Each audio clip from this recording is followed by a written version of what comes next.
prevención del suicidio. Un tema muy delicado, muy doloroso, pero bueno, hay que hablarlo, hay que tratarlo. Y para eso hemos invitado a la licenciada en psicología, Dayana Delgado. Bienvenida, Dayana. Muchas gracias por venir. No, por favor, muchas gracias a vos por la invitación. Como bien vos dijiste, y algo que yo siempre repito, la información es poder, es prevención, así que agradezco muchísimo el espacio para que se hable de un tema tan difícil, pero necesario de abordar.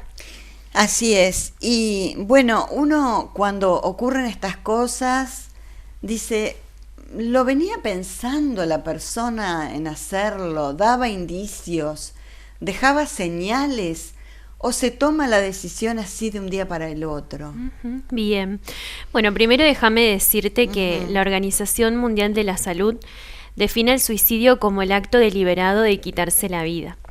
Yo prefiero decir que es un acto para quitarse el dolor, el sufrimiento, ¿sí? Las personas en realidad no quieren terminar con todo lo que implica la vida, con la familia, con el amor, con el trabajo. En realidad lo que quieren es dejar de sufrir. Y ese dolor se viene transitando mayormente desde hace mucho tiempo. A veces de una manera consciente, a veces las personas, como bien vos dijiste, van dejando señales, van tirando como ciertos indicios, se muestran agobiados, desalentados, angustiados, y otras veces ni siquiera nos damos cuenta, ¿sí? Hasta que llega algo que yo siempre digo que es un agente detonador, ¿sí? Que hace que la persona llegue a tomar esa decisión. Pero nunca es una sola situación, ¿sí? Viste que a veces se dice, se quitó la vida porque lo dejó la novia o porque se quedó sin trabajo. No, nadie termina tomando esa decisión por una sola situación, sino que en realidad eso es lo que viene a detonar ese dolor que la persona dice, siempre va a ser así, siempre voy a sufrir, esto nunca va a terminar, y no ve otra alternativa, no ve otra salida, y entonces piensa la muerte como la única manera de terminar con ese dolor, con ese sufrimiento. Vos decías, bueno, yo me pregunto, ¿piden ayuda? ¿Van a tu consultorio a plantear una situación así o no? Bien. Déjame decirte, mira, la Dirección de Estadísticas e Información de Salud de la Nación reportó que en 2022 3.221 personas se suicidaron. La causa de muerte fue por suicidio. 2.528, casi un 80% de ese número, son hombres, ¿sí? Y esto lo traigo a colación porque, al menos en mi experiencia, de cada 5 personas que inician terapia, en estos momentos 4 son mujeres, ¿sí?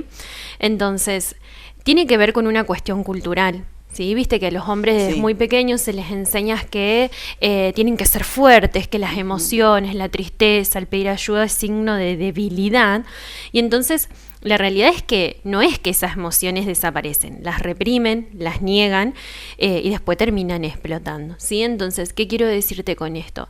Que la mayoría no suele pedir ayuda, porque cuando uno pide ayuda, reconoce que algo está mal, entonces entendemos que algo podemos empezar a hacer, desde la familia, las amistades, en un consultorio, en un lugar terapéutico, que es lo ideal, por supuesto, pero la mayoría no suele pedir apoyo. Y por eso hago referencia a los hombres, ¿viste? Por ahí cuando los hombres empiezan terapia van como con vergüenza, incómodos, ¿viste? O incluso le ocultan a la familia, a los amigos que están asistiendo a terapia, hasta que terminan de entender que en realidad emociones, problemas, vulnerabilidad tenemos todos. Hay una diferencia entre aquellos que lo reprimen, lo niegan y después terminan explotando, y aquellas personas que quieren resolver o que intentan buscar ese apoyo. El tema de, bueno, si tienen hijos, familias, el dolor, es como vos decís, ellos se quitan la vida para quitarse el dolor. ¿Pensarán lo que va a suceder con sus hijos, con su familia? No, la mayoría no, y está bárbara la pregunta que vos hacés, porque a veces un poco la crítica es no pensó en la familia, o no le importaba con todo lo que tenía. La realidad es que en ese momento esa persona solo puede ver el dolor, ¿sí? Un dolor que seguramente venía atravesando hace mucho tiempo. Por eso insisto en esto, no es que la persona no valore su familia, no valore el amor, no valore el trabajo que tiene o no valore lo que sí está a su alcance, sino que piensa que no puede más con ese sufrimiento. Entonces, obviamente, no es que en ese momento llega a pensar en un otro. Obviamente, estas situaciones suceden tan rápido que lamentablemente no llegamos a evaluar a ver si la persona lo pensó o no lo pensó, pero en realidad no hay un registro de un otro, no porque no importe, sino porque el dolor es más fuerte. ¿Y hay alguna estadística de las edades? ¿Qué rango etario? Sí, el mayor número de suicidios se da en adolescentes a partir de los 14 hasta adultos jóvenes de 30 años, ¿sí? Y esto es re importante porque, y vuelvo a insistir que te agradezco mucho el espacio, porque en nuestra ciudad hay muchísimos casos de suicidios, sobre todo adolescentes. Intentos de suicidio también. Intentos de suicidio y lamentablemente suicidios también. Sí, sí. Por eso hablamos de que es importante hablar, porque esto está pasando, Entonces, si un joven y un adolescente, un adulto hoy nos está escuchando, podemos tener la oportunidad de decirle que se puede, que es difícil muchas veces, pero se puede. Entonces, no es coincidencia, en estas edades, viste, pasan muchas cosas, muchos cambios físicos, mentales, las demandas que hoy tenemos culturalmente, la cuestión económica, hay muchos factores que está determinando que sean esas edades, ¿no es cierto?, las que más llegan a pensar el suicidio como una alternativa para resolver esto. Diana, en una época se decía de un jueguito que había por internet o no sé, que seguían las pautas y que lo llevaba a eso. ¿Eso es verdad? Sí. A ver, déjame distinguir, hay algo que hay que diferenciar, que es la ideación suicida, que es esto de pensar, me quiero morir, no quiero vivir más, ¿sí? Y hay otra cosa que es el acto suicida, que es empezar a hacer, llevar al acto eso que yo pienso, ¿sí? Entonces, respecto a ese juego, la verdad es que no sé si todos los jóvenes tomaban conciencia de lo que implicaba, porque viste que había algunos que era sobre asfixia, bueno, la verdad que había muchas cosas dando vueltas a las redes. Entonces, hay jóvenes que los hacen como una manera de infligirse dolor físico para aliviar el dolor psicológico, y hay otros que, viste, en la adolescencia ellos no miden hasta dónde puede llegar. Quizás no dan cuenta porque todavía su cerebro no está desarrollado como un cerebro adulto, las consecuencias que pueden tener ese accionar. Por eso yo siempre le digo a las familias, a veces, viste, llegan al consultorio los padres cansados, no, pero quiere llamar la atención. Bueno, sí, pero el punto es que cuando empiezan a cometer esos actos de autolesiones o juegos que pueden llevar a la muerte, a veces no pueden medir. Y a veces algo que quizás no quisieron llegar a ese punto, pero una pastilla de más o un corte de más o un ratito más en esos juegos y puede lamentablemente terminar con la vida de esa persona. ¿La familia se puede dar cuenta? ¿Puede observar alguna actitud que lo pueda llevar o no? Sí, sin dudas. Viste que cada persona es muy singular, y también hay que diferenciar en cuanto a las edades, ¿sí? Pero, por ejemplo, podemos ver si esa persona está muy retraída, si está muy aislada. En los adolescentes, o si por el contrario, los vemos como muy excitados, todo el tiempo irritables, enojados. El consumo de drogas, de alcohol, la violencia, son todos factores que pueden estar indicando que esa persona está sufriendo. Pero déjame decirte que a veces pasa que hacen su vida normalmente, digamos, llegan al trabajo, hablan con los compañeros, se ríen. Y te explico esto porque a veces la gente se siente culpable después de decir, ¿cómo? Yo no me di cuenta. Y no, la verdad que las emociones son internas. Entonces a veces la persona puede aparentar que está todo bien y por dentro lleva el dolor. Entonces a veces hay indicios que podemos dar cuenta y otras veces no tanto. ¿El tema del bullying en las escuelas? Sí. Ese es un tema Sí. complicado, ¿no? Sí, sin dudas, porque bueno, el suicidio en la infancia también existe. Sí, son los casos en cantidad menores, pero existe. Pero claro, vos fíjate que siempre hablamos de que son cuestiones que siempre existieron, pero cómo se van agravando en la cuestión de esta cultura, porque vos imagínate que un niño que quizás sufre bullying, antes se iba a su casa y ya está, digamos, al menos tenía un poquito de respiro.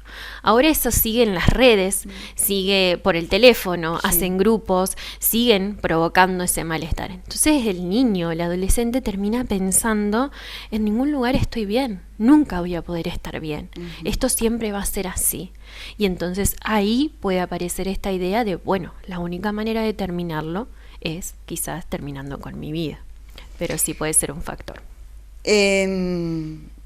El tema de que la persona, claro, un poco ya lo dijiste, piense en negativo todo el tiempo, ¿puede ser que vaya al suicidio o es simplemente un rasgo distintivo de esa persona? Bien, que algo viste que se asocia mucho, por ejemplo, las personas que tienen depresión ven el futuro en negativo, a sí mismos en negativo, pero bueno, no todas las personas que tienen depresión se suicidan, ni todos los que han ocurrido en el suicidio han tenido depresión. ¿Qué quiere decir? Sí tiene que haber pensamientos negativos. Esto, ¿viste? Como cuando uno ya pierde la esperanza, como esa desmotivación, como ese desgano. Hay pensamientos negativos que pueden dar lugar a una patología, que después da lugar a un suicidio, o puede que esos pensamientos estén y de repente detonen esta idea, ¿no es cierto? Pero sí, que en terapia hacemos eso. Claro. Abordamos ahí ese trabajo. Indagan a ver si hay algún... Y el que dice, sí, me voy a matar, ese es de boca, ¿no? Y hay que evaluar cada situación, ¿viste? Porque a veces si lo dice y llega a intentar algo, que bueno, a ver, yo digo que todos los casos son graves, ¿sí? Porque hay personas que quizás no tienen la intencionalidad real, pero hacen algo que puede escaparse de sus manos y terminan con su vida, ¿sí? Por eso yo siempre digo, ante estas situaciones... Porque insisto, ¿viste? A veces, sobre todo la familia, los amigos, no, quiere llamar la atención o, bueno, quiere evadir ciertos temas. Sí, bueno, pero no podemos saber hasta que no evaluemos en la situación a ver si esa persona realmente lo dice por decir o si en algún punto lo está pensando y lo puede llegar a cometer. ¿Qué pasa con la familia, el después? El que se suicidó, bueno, ya está, ya terminó con su dolor. La familia, si hay chiquitos, el decirle que el papá o la mamá está en una estrella, es una estrella en el cielo, ¿eso está bien? Sí, a ver, depende de las edades, ¿no es cierto? Por ejemplo, en los niños más pequeños, y depende de las creencias también. Hay familias que tienen alguna creencia en alguna religión y bueno, uno acepta y comprende, digamos, que eso es lo que ellos piensan. A veces estos son conceptos que todavía los niños no entienden. Entonces si yo le digo, bueno, papá o mamá se fue en estrella y yo quiero ir, ¿no es cierto? Y ese enojo y esa angustia, ¿por qué yo no puedo ir? Porque esos conceptos más abstractos sobre el cielo los entendemos más los adultos, ¿sí? Entonces se da lugar, se va al espacio. Sí se habla con la realidad, ¿sí? Cuando una persona muere, así como vamos a morir todos, uno le intenta decir, bueno, vamos, te va a pasar cuando seamos muy grandes, ¿sí? Pero también le damos espacio a ver hasta dónde quiere saber, hasta dónde respondemos, no hace falta tampoco decir todo, ¿sí? Detalles. Exacto. Los adolescentes sí, ya hay que hablar con la verdad. Sí, incluso a veces esto del suicidio se intenta dibujar y la verdad es que después se termina sabiendo y el sufrimiento es peor, digamos, porque si no el adolescente empieza a hacer teorías de por qué pasó, si pudo haber hecho algo, ¿no? Entonces lo abordamos en familia. Yo siempre digo que así como la gente se muere de una enfermedad física o por un problema físico, tenemos que entender que la gente también se muere por cuestiones de salud mental, ¿sí? Entonces, esto es un tema muy tabú, se evita un montón. Incluso estos números que yo te decía deben ser una parte, porque a veces se registran de otra manera, como accidentes, ¿viste? De otra forma. Pero específicamente es un tema de salud mental. Es un tema de salud mental y salud mental pública, ¿sí? Y esto es importante también, porque, a ver, por ejemplo, creo que el año pasado hubo situaciones de suicidios adolescentes y era una situación que se tuviese que haber abordado. La verdad, no sé cómo se abordó, eso sí, no tengo conocimiento. A nivel social, ¿sí? No porque, haya una imitación, no porque un adolescente piense, tal se suicidó, yo también lo voy a hacer, no. Pero se sabe, es una conducta aprendida, ¿sí? Nosotros, nuestra tendencia es hacia la vida. Por ejemplo, los animales no se suicidan porque tenemos tendencias a la vida, pero se transmite como una manera de resolver, erróneamente, ¿no es cierto? Sí. Entonces se tiene que abordar, es esto, hablar, que hay ayuda, que hay lugares, que hay profesionales, que hay maneras, ¿sí? Por eso, bueno, volviendo un poco a tu pregunta, siempre hablar con la verdad, ¿sí? Obviamente es que cuando son niños vamos a adaptar esa verdad a un niño, ¿sí? Pero hablar cuando la causa de muerte es un suicidio, poder hablarlo para ahí manejar a tiempo. Por ejemplo, surge mucho la culpa, insisto en esto de ¿por qué no vi nada? ¿Cómo yo no pude ayudar? Surge mucho el enojo, ¿por qué hizo eso? ¿Sí? Que son todas cosas situaciones que si no se abordan, ahí quedan dando vueltas, quedan. Entonces la importancia de poner sobre la mesa, bueno, ¿cuál es la realidad? ¿Qué es lo que pasó? Para que justamente podamos entender todos de qué se trata y qué fue lo que realmente sucedió. Y la familia puede hacer un abordaje psicológico, tener una consulta, hacer un tratamiento, porque seguramente lleva mucho tiempo. Sí, sin dudas, que es algo sumamente recomendable, ¿sí? Porque, a ver, la muerte es un proceso doloroso en sí, ¿sí? Pero bueno, esto le da como cierto malestar que después, si no se aborda, sí puede terminar repercutiendo en todos los otros miembros de la familia. Entonces yo siempre digo, bueno, estar acompañados, poder entender de qué hablamos cuando hablamos suicidio, de qué es lo que le pudo haber estado pasando a esa persona, de cómo lo trabajamos en familia, cómo lo prevenimos también, ¿sí? Yo a veces... Prevención es fundamental, sí, ¿no? Sí. Y el conocimiento es fundamental.